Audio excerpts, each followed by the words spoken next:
السلام علیکم ورحمۃ اللہ وبرکاتہ۔ محترم سامعین، آج ہم دارالعلوم دیوبند کے کتب خانے میں موجود ہیں۔ یہاں بہت پرانی کتابیں نظر آئی تو سوچا کیوں نہ آپ لوگوں کو بھی یہاں کی سیر کروائی جائے۔ تو آپ دیکھ سکتے ہیں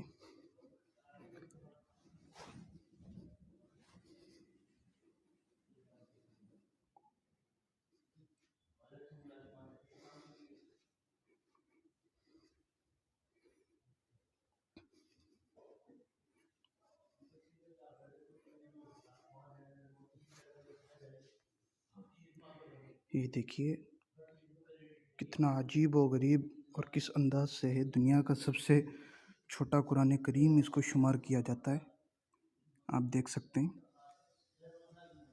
ماشاء اللہ۔